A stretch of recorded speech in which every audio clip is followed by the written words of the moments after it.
While he was in Vietnam, he claimed that he had killed, raped, and eaten, listen, eaten 2 girls.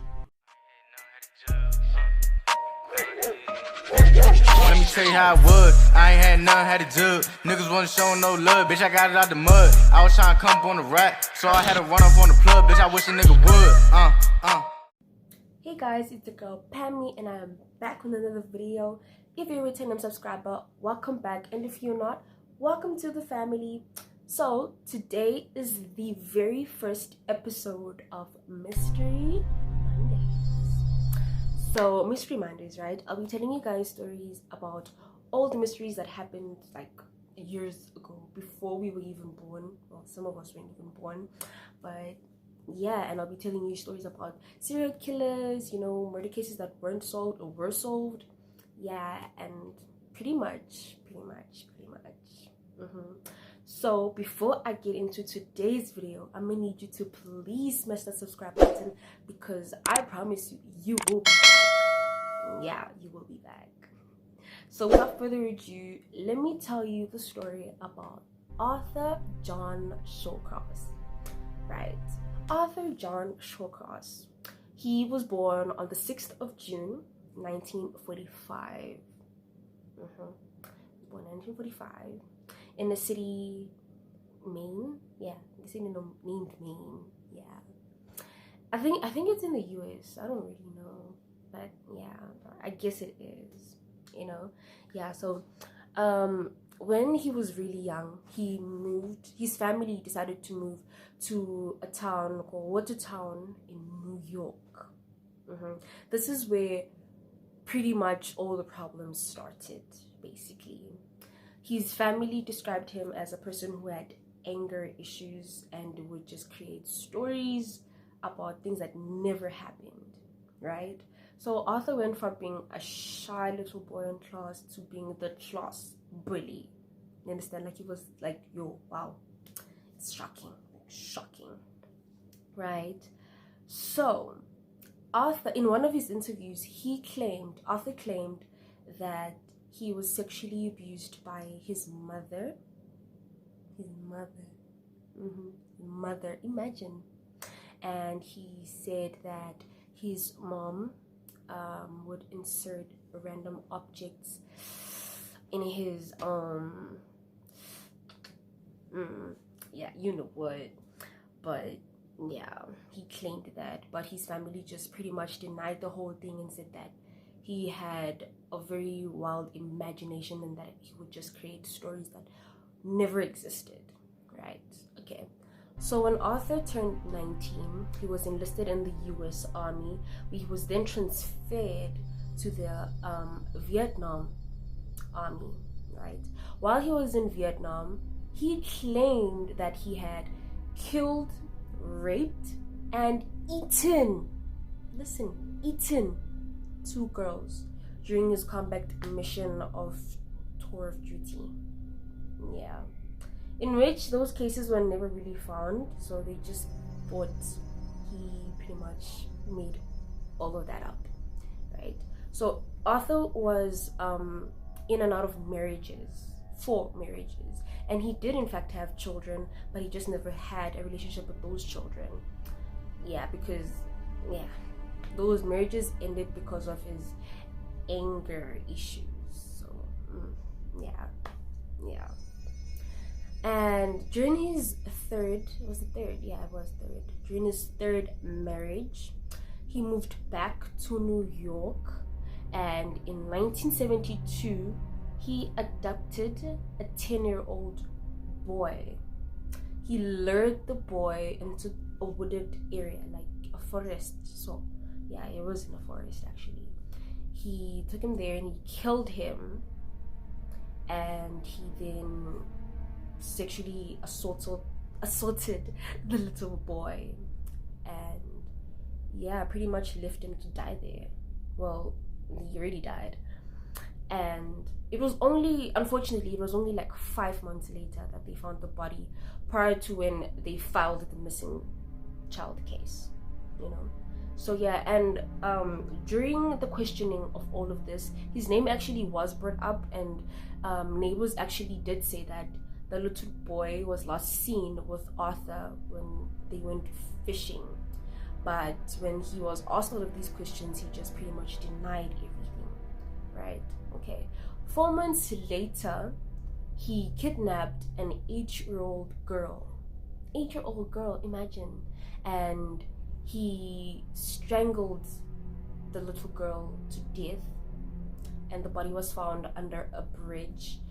And like, the body was found that he had strangled her to death, and he has stuffed dirt down her throat, meaning like mud, leaves, you can name it all, but it was shoved down that girl's throat. An 8-year-old girl, imagine. 8-year-old girl. Yeah. So Arthur was then again mentioned in the questioning of what happened to the little girl and whatnot.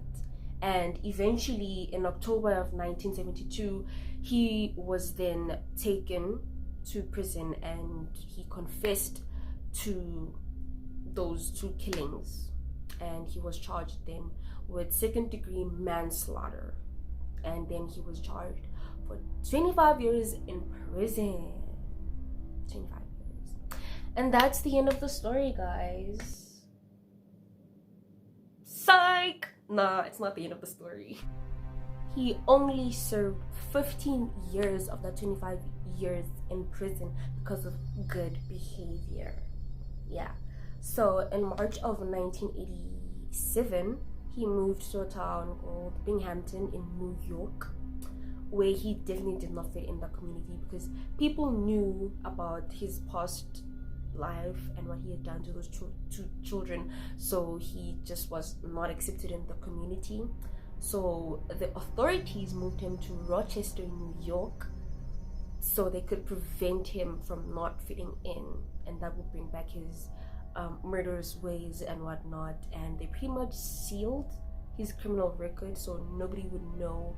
No police station would know about this.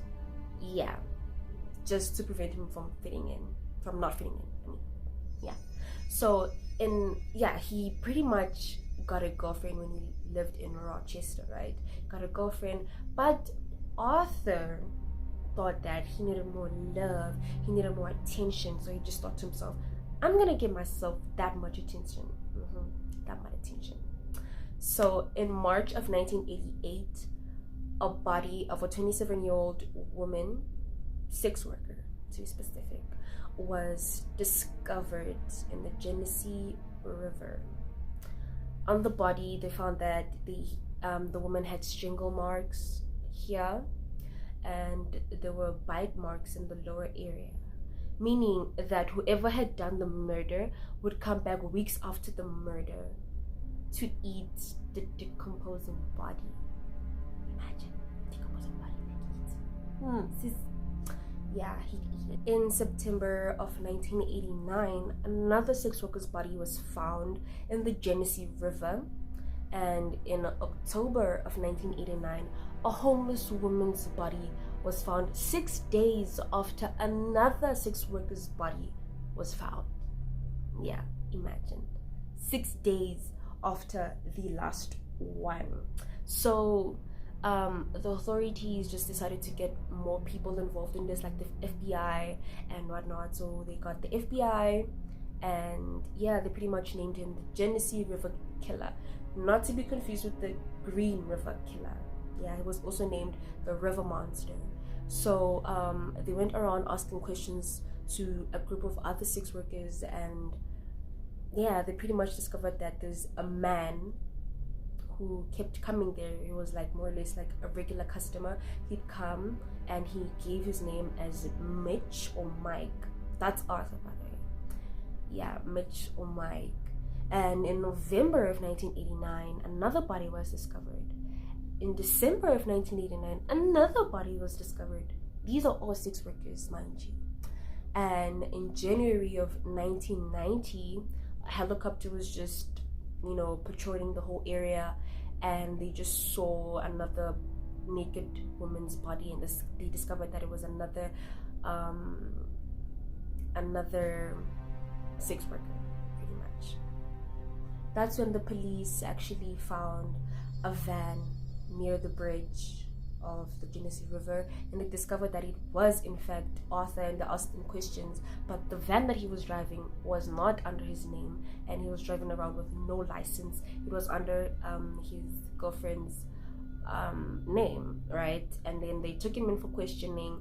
At first he denied everything, but in November of 1990 he confessed to all of these killings, and it amounted to 11 victims, excluding the 2 children that he killed years ago. Yeah, so he was then convicted of 11 murders, right? 11 murders, and he was charged with second-degree murder, and was charged 25 years each count, meaning it's 250 years in prison. And in 2008, that's when he passed because of cardiac arrest. So yeah, that's the story of John Arthur Shawcross. And that is it for today's video. Don't forget to subscribe, like, and comment, and I'll see you guys in my next video. Bye. I get money, she all on my dick. Spent some racks, so just check out the fit. I'm the owner, you still tryna rent. Bullets hit him, thought he was Clark Kent.